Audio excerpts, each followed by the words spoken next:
بسم اللہ الرحمن الرحیم۔ ذال، حروف تہجی میں حرف ذال کو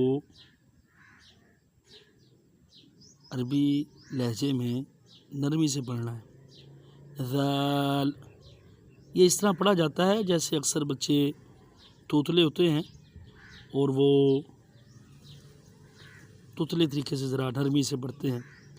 ذال، اور جب ذال کے لفظ کے ہجے کیے جاتے ہیں تو الف پہ مد آتی ہے، اور ایسے ہی ہم دیکھتے ہیں نورانی قاعدے میں اس طریقے سے یہ چیز موجود نہیں ہے، اور اسی طرح ہم یسر والا جب قاعدہ دیکھتے ہیں تو اس میں بھی ذال کے ہجے اس طرح موجود نہیں ہیں۔